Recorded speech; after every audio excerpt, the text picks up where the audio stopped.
상쾌한 아침 원주에서 출발합니다.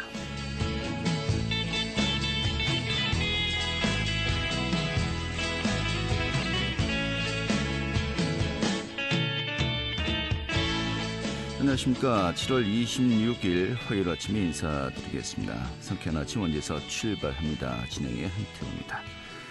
자, 오늘 또 삼복더위 중에서 중복에 접어들었습니다. 역시 오늘도 찜통더위 기세는 여전하겠는데요. 전국 대부분 지역에 폭염특보가 내려졌고 오늘 원주 지역 낮 기온 33도 예상되고 있습니다. 뜨거운 열기가 쌓이면서 앞으로 열대야도 다시 나타나겠고 당분간 밤낮 없는 무더위 계속될 것으로 전망되고 있는데요. 건강 유념하셔야겠습니다. 오늘 준비한 소식 살펴보도록 하죠. 이 원주 지역의 하반기 아파트 분양이 굉장히 많이 예정되어 있습니다. 이 거래량과 함께 전반적인 또 분양 일정 어떤지 좀 살펴보도록 하겠습니다.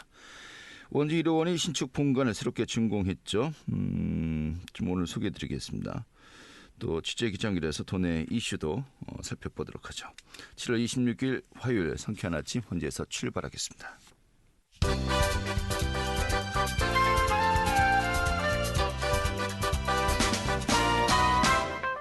오늘의 뉴스입니다. 최근 강원도 전역에 덥고 습한 날씨가 연일 이어지면서 강원도 내 온열 질환자가 속출하고 있습니다. 2022년도 온열 질환 감시 체계 운영 결과를 살피면 지난 24일 기준 도내에서만 총 34명의 온열 질환자가 발생했고 그중에 26명이 7월 들어서 응급실을 찾은 것으로 확인되었습니다. 또 장마가 끝나면서 본격적인 폭염과 열대야가 이어질 것으로 보여 온열 질환자의 추가 발생도 우려되고 있습니다. 정부의 반도체 산업 인력 양성 방안에 강원도를 비롯한 전국의 지방대학들이 반발하고 있는 가운데 강원도 내 대학들도 생존을 위한 자구책 마련에 나섰습니다. 강원도 내 대학과 강원도가 추진 중인 지자체 대학 협력 기반 지역 혁신 사업에 최근에 반도체 항목이 추가되어서 관련 예산으로 올해 10억 원을 긴급 편성했고 추가된 예산은 교육부의 승인을 기다리고 있는 상황입니다. 2024 강원 동계 청소년 올림픽 개최 준비가 본격화된 가운데 윤석열 정부와 민선 8기 강원도정 체제에서 조직위원장을 비롯한 지휘부의 교체 작업이 이뤄질 전망입니다. 대회가 약 1년 5개월 앞으로 다가온 점, 또 중앙지방 권력이 보수 진영으로 교체된 점 등을 감안해서 일부 직에 대해서는 교체 등의 재정비가 예고되고 있습니다. 오늘의 뉴스였습니다.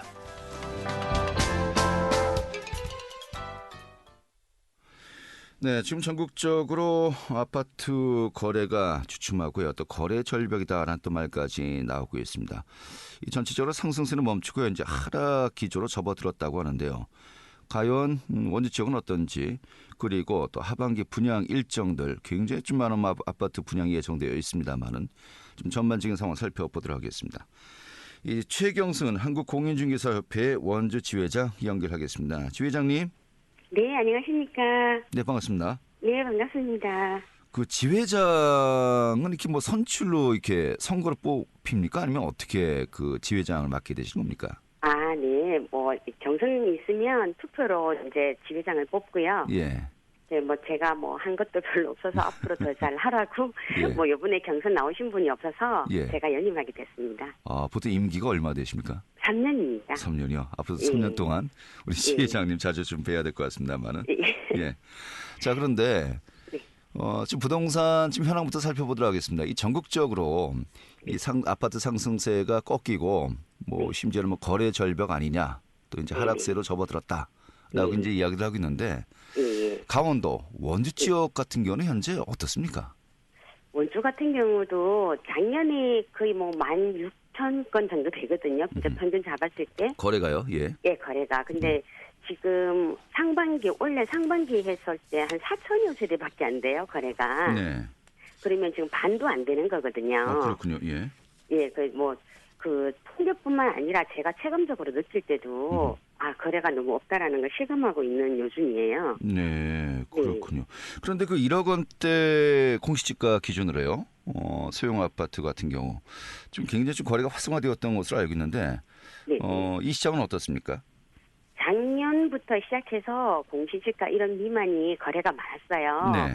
뭐 그 취득세 이점도 있고 또 뭐 갭 투자하면은 2, 3천 정도 작은 금액으로도 투자할 수 있고 또 매매했을 때 시세 차익이 있어서 갭 투자가 많았거든요. 네. 그래서 정부가 올해 1월에 뭐 법인들이 뭐 1인 기업이라든가 해서 법인들이 뭐 공시지가 이런 미만 아파트 투자하는 거에 대해서 전수조사를 한다고 해갖고 조금 줄었다가 이제 그게 또 뭐 유야무야 없어지다 보니까 다시 또 투자를 하고 있었는데요. 네. 지금은 그때에 비해서 금액이 좀 많이 오르는 경향이 있어요. 네. 매매도 마찬가지로 또 전월세도 마찬가지로 금액이 오르다 보니까 지금은 예전만큼은 거래가 활성화되지는 않지만 네. 다른 지금 뭐 무실동이라든가 기업도시, 혁신도시 이런 아파트들에 비해서는 거래가 있다고 볼 수 있겠습니다. 알겠습니다.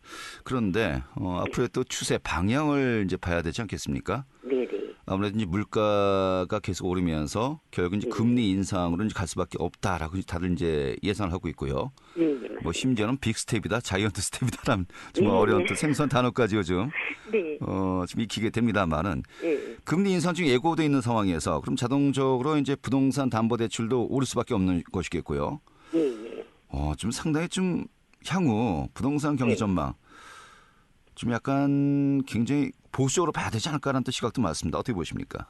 네, 제가 저번에도 말씀 한번 드렸었지만 그때도 네. 저보고 시장을 너무 비관적으로 보는 거 아니냐고 예. 말씀하신 적이 있는데 예. 지금은 진짜 뭐 어떤 투자를 하거나 실수요 목적이라도 지금 일단 무조건 매수자 우위 시장이거든요. 현재는요. 예. 예, 사는 사람들이 지금 뭐 보고 있고 뭐 분양 물건도 많고 기존 아파트 거래 금액은 너무 높고 이래서 아주 냉담한 분위기이기 때문에 앞으로 이 시장 기조는 당분간 계속 지속될 것 같습니다. 예.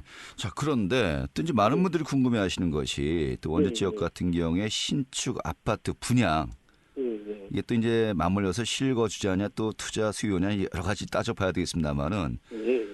근래 몇 년 동안에 가장 많은 그 아파트 분양 일정이 이제 잡혀 있습니다. 네. 뭐 제가 지금 그 인터뷰하기 전에 예. 대충 그 올해 들어서 분양했던 또 분양 예정인 아파트를 다 합쳐 보니까 예. 확정된 것만 6천 세대가 넘네요. 예, 맞습니다. 지금 2018년도 기업도시 그때 한 12,000여 세대에 동시에 뭐 분양했던 그런 걸 제외하고는 최고 많은 수치고요. 네. 그리고 지금 원래 이제 뭐 반도라든가 풍경채라든가 분양 빼고 그 제외하고 난 뒤에 그 시청에 제가 문의해 봤더니 네. 예정된 것만 지금 5,300세대더라고요. 예. 기존에 있던 거 다 빼고도요. 예. 그럼 원래 뭐 6,000, 7,000세대가 넘는 거니까 예. 예정만 그러니까 승인 예정만 뭐 앞으로 5,300여 세대가 있는 거고 또 승인 접수가 또 들어갈 거거든요. 네. 그래서 분양 물건은 당분간 좀 너무 많아질 것 같긴 합니다. 알겠습니다. 지금 그 근래 2, 3년 동안에 또 전국과 마찬가지로 특히 이제 아파트가 원주 지역에서 굉장히 상승하지 않았습니까? 네. 이게 그러면 이제 거꾸로 네. 이 분양 물량 이제 공급이 너무 많아서 네. 이 하락세로 접어들 수도 있을까요? 좀 어떻게 봐야 될까요? 지금 시장 분위기는 그렇게 볼 수밖에 없거든요. 네. 어쨌든 부동산도 마찬가지로 시장 논리가 지배하기 때문에 네. 공급과 수요를 봐야 되는데 물론 거기에 더해서 지금 금융권 담보대출이라든가 뭐 금리 인상이라든가 여러 가지 문제가 복합적으로 있다 보니까 아무래도 이거는 금액이 하락할 수밖에 없는 시장이 네. 당분간 유지될 것 같아요. 근데 이제 문제는 분양가지 않습니까? 지금 또 네. 분양가가 상승 추세를 보이고 있습니다만은 네. 이게 워낙 그 원자재 가격이 지금 급상승했고요. 예. 이 분양가가 이렇게 좀 올라간 건 또 어쩔 수 없다라는 또 시각도 있습니다만은 이게 계속 유지될 수 있을까요? 지나치게 높다고도 볼 수 있고요. 물론 뭐 회사 입장에서는 건축비가 올라갔다, 뭐 많은 그런 얘기를 기본적으로 하고는 있는데 그런 것 자체가 분양가에 이미 포함됐다고 볼 수 있는 거거든요. 어느 정도 선에서는. 네. 어느 정도 오를 수는 있는데 지금 뭐 분양업체 같이 모든 옵션을 금액으로 환산을 해보면 이게 평당 다 그 옵션을 전부 다 했을 때 평균 금액으로 따지면 6천, 7천을 보자면 네. 평당 가격을 따지면 평당 200만 원 정도가 분양가에서 올라간다고 보시면 돼요. 네. 뭐 기본 1320이라고 얘기는 했지만 거기서 뭐 150, 200을 대버리면 네. 과연 우리 원주시 입장에서 소득 규모를 봤을 때 과연 이 금액을 따라갈 수 있을까라는 의문이 들기는 합니다. 알겠습니다. 이 무실동이 제일 풍경채 말씀하시는 것 같은데요. 제가 어떤 업체를 말하니까 좀 예. 분양가가 1,300대였죠. 네네. 예, 여기 또 확장 비용 또 옵션까지 합치면은 실질적으로 평당 1,500 정도 된다. 아니요. 네. 평당 한 200 정도. 그러니까 예를 들면 예, 예. 6천에서 7천만 원 정도가 필요하거든요. 네네. 예, 그거를 이제 평당 가격으로 나누면 예. 평당 한 200 정도가 더 150이나 200 정도가 더 올라간다고 보면 예. 뭐 1,400 후반대라든가 1,500대가 되는 거예요. 알겠습니다. 분양가가. 네. 그런데 사실 이 아파트가 지금 현재 이 마감이 바로 분양이 완료되느냐 그렇지 않느냐 좀 초미 관심사였지 않습니까? 네, 네. 향후에 원재 부동산 시장의 향방을 이제 좌우한다라고 했습니다만은 네, 지금 좀 비싼 것 같다라고 하셨습니다만 그래도 네. 청약 통장이 네. 3만 개 가까이 몰렸어요. 네, 맞습니다. 예, 물론 이제 본 계약까지 얼마나 되느냐 이제 봐야 되겠습니다만은 네, 네. 이 정도면 성공한 거 아닙니까? 회사 입장으로서는 성공한 게 맞습니다. 네. 회사 입장으로서는 성공한 게 맞는데 네. 앞으로 분양 일정에 어떤 영향을 줄지는 조금 더 지켜봐야 되고요. 네. 지금 하려고 했던 사람들 입장에서는 한 집에서도 뭐 3-4명씩 지금 뭐 저 신청을 청약을 넣더라고요. 예.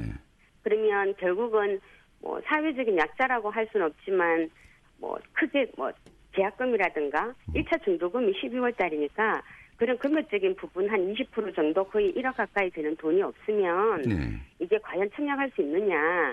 근데 사람들은 무분별하게 할 수도 있어요. 그렇지만 네.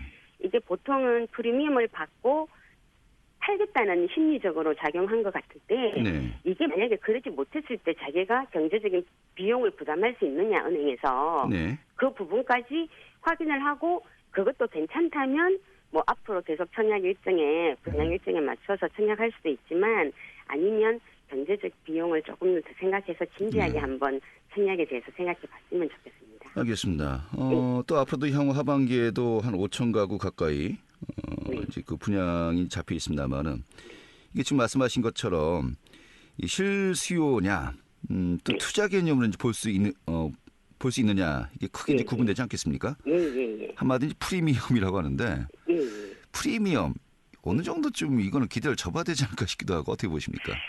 이 풍경채 같은 경우는 사실 제가 뭐 이렇게 상호로 말해도 되는지 모르겠는데. 예, 어차피 이거는 뭐 네. 지역이 큰 현안이니까요. 예. 네. 근데 그거는 무실동이 어떤 실질적인 수요가 있기 때문에 어느 정도는 이게 지금 형성이 될 것 같기는 하지만 앞으로 진행될 거는 뭐 예를 들면 판부면이라든가 관설동, 뭐 남산, 다각권 이렇게 줄줄이 있잖아요. 네네. 거기에 대해서는 어떤 입지적인 요건 외에 아까 제가 앞에서 말했듯이 내 경제적인 상황을 좀 보고 이게 프리미엄을 받고 매매하지 못했을 때 내가 실거주로 들어갈 수 있겠다라는 그런 가정까지도 가능하다면 네. 뭐 해볼만하다 이렇게밖에 말씀드릴 수가 없겠습니다. 알겠습니다. 예. 네. 이 실수요 본인이 직접 들어가 살겠다는 목적이라면은 누가 이제 이 부분을 걱정하겠습니까? 그렇죠. 하지만은 무리하게 네. 정말 소위 얘기해서 영끌이라고 하죠. 예. 대출을 내고 또 이제 프리미엄을 좀 네. 기대하셨다가 이게 자칫하면은 정말 큰일 날 수 있거든요. 좀 보수적으로 좀 이제 기준을 잡으라고 하는 것은 분명한 또 이제 이야기인 것 같습니다.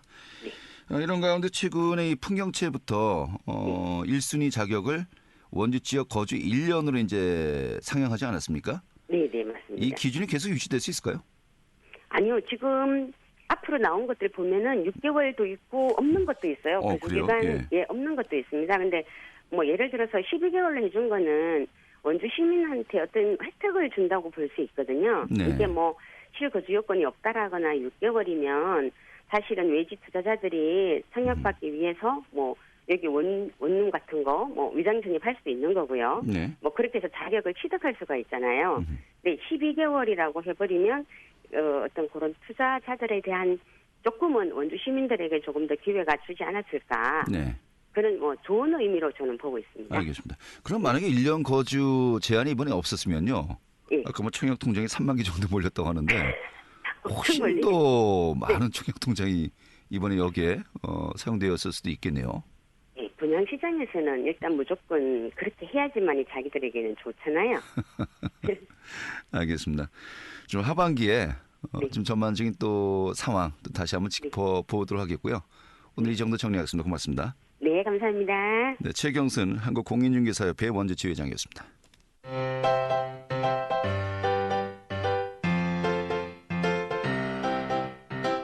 KBS 원주방송국이 유튜브 다시 듣기 서비스를 실시합니다.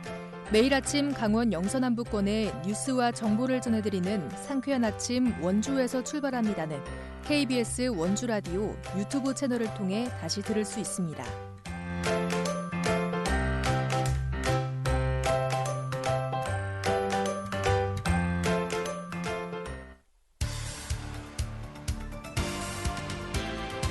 알찬 정보, 생생한 현장의 소식을 전해드립니다. 리포터 현장. 네, 최근에 원주의료원이 신축 건물을 새롭게 지었습니다. 앞으로 더 쾌적한 환경에서 또 의료 시스템을 제공하겠다고 하는데요. 또 체화될 내용들도 많은 것 같습니다. 오늘 소개해드리도록 하죠. 추인의 리포터 자리했습니다. 어서 오시죠. 네, 안녕하세요. 예. 자, 이번에 원주의료원이 본관을 신축했다고요? 네, 그렇습니다. 원주의료원은 3단계에 걸친 시설 현대화 작업을 진행 중입니다. 기존 건물은 처음 건립된 지 37년이 지나 여러 문제가 있었는데요. 시설 현대화 작업의 1단계로 21일 본관 건물을 신축했습니다. 기존 건물보다 60개의 병상수를 늘려서 병상수는 300개가 됐는데요.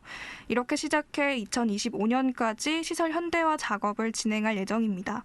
의료원에서 많은 주민들에게 양질의 의료 서비스를 제공하고 민간 병원의 진료비 상승을 통제하는 효과까지 기대하고 있습니다. 네, 알겠습니다. 자, 의료원 또 우리 지역의 공공의료기관 아니겠습니까? 이런 가운데 코로나 진료도 좀 맡아서 하고 있습니다만은 현재 코로나 환자 대응 상황 어떻습니까? 네, 원주의료원은 2020년 2월부터 코로나 상황에 맞춰 모든 진료 역량을 코로나 환자 대응에 쏟았습니다.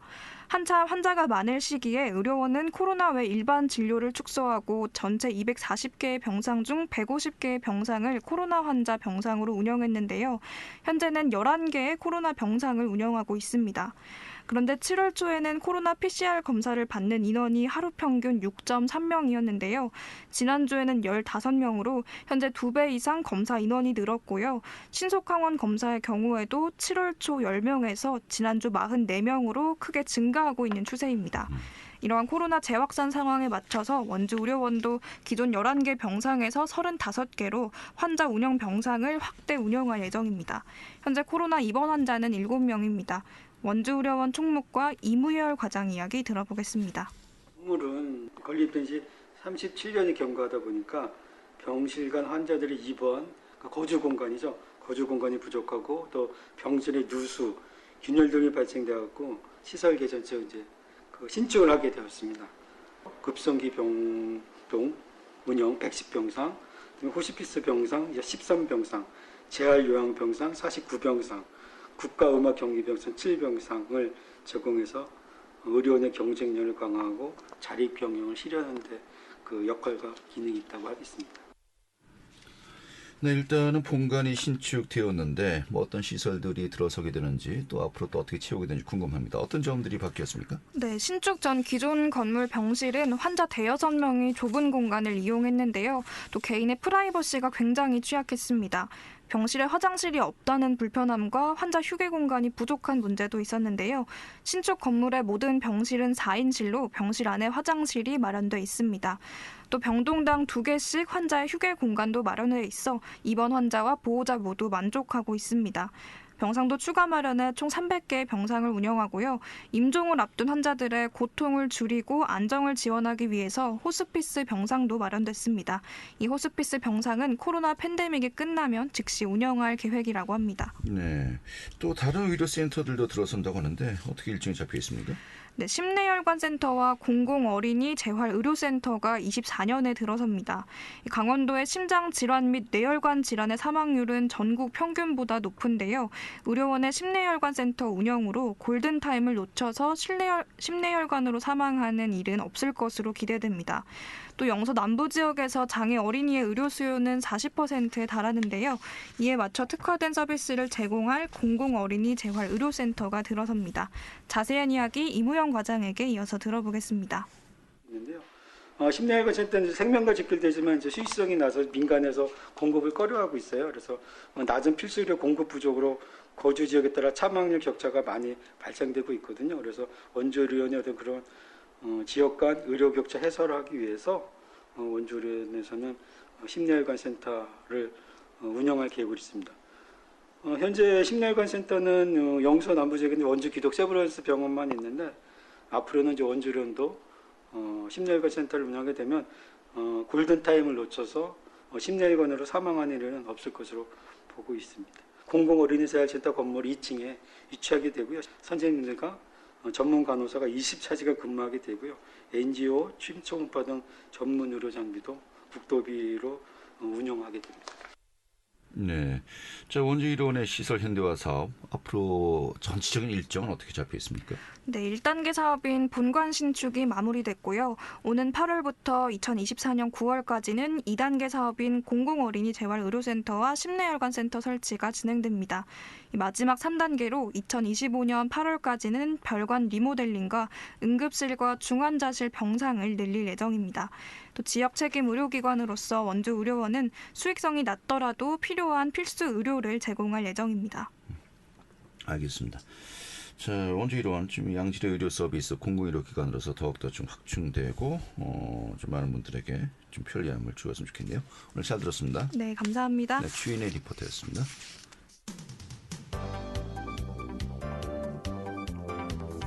생생한 현장, 유익한 생활 정보를 전해드리겠습니다. KBS 원주라디오 상쾌한 아침 원주에서 출발합니다를 함께하고 있습니다. 네, 이 지역 이슈 살펴보도록 하겠습니다. 강원일보 문화체육부의 권순창 기자 연결하죠. 여보세요. 네, 안녕하세요. 네, 반갑습니다.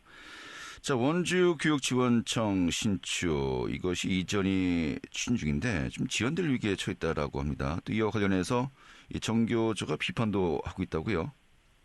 네, 40년 만에 추진된 원주교육지원청 신축 이전이 또 한 번 지연 위기에 처하자 전국 교직원 노동조합 강원지부가 이를 비판하고 나섰습니다. 정교조 강원지부는 지난 25일 보도자료를 통해 도교육감이 현 원주교육지원청 부지를 태권도 전용 훈련장 및 체육관으로 변경 검토를 지시함에 따라 사실상 이전이 무산될 위기에 처했다며 단설 유치원 신설을 무산시키는 도교육청을 규탄한다고 밝혔습니다. 이어 유치원이 부족하다는 지역 학부모의 호소와 여러 어려움을 생각한다면 마땅히 이곳에 공립 단설 유치원을 설립하는 것이 도교육청의 책무다. 단설 유치원을 설립해 유아교육 수요를 충족하겠다는 계획으로 제출해도 교육부의 중앙투자심사 통과 여부를 확신할 수 없는 상황에서 태권도 교육장을 만들기 위해 교육지원청을 이장했다는 안은 중투위가 받아들일 수 있겠느냐고 했습니다. 또 인기영합 위주의 교육정책은 결국 학교 교육력 저하로 이어질 것이라며 도교육청은 철학 없는 행정을 멈추고 유아교육을 위해 무엇을 할지 생각하며 원주교육지원청이 떠나는 자리에 유치원을 설립하고 교원 정원을 한 명이라도 더 확보하기 위해 노력하라고 촉구했습니다. 네, 알겠습니다. 원주시 청년층 인구가 감소세로 들어왔었다고요? 그렇습니다. 원주시 인구가 꾸준히 증가하고 있지만 청년층 인구는 감소세로 돌아서 대책 마련이 시급합니다.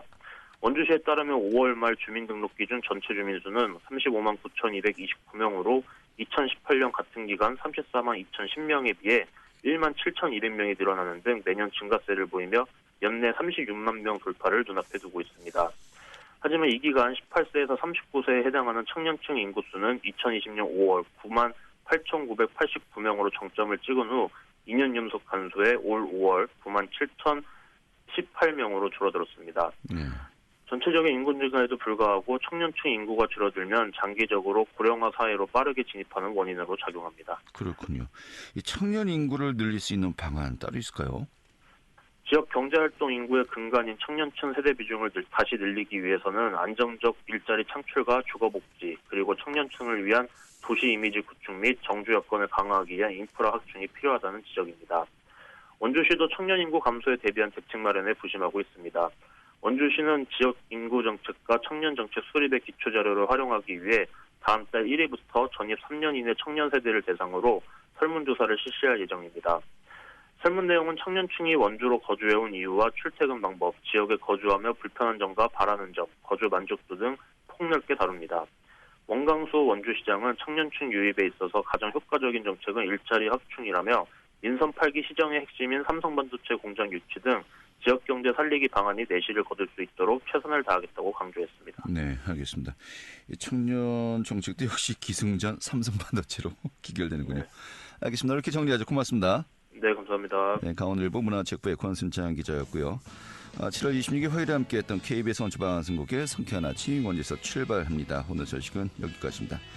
자, KBS 원주방송국의 라디오 프로그램은 표준 FM 97.1MHz로 청취자와 함께하고 있고요. 지금까지 기술의 한대희, 구성의 문수연이었고요. 저는 한태호였습니다. 내일 아침 8시 30분에 다시 찾아뵙겠습니다. 고맙습니다.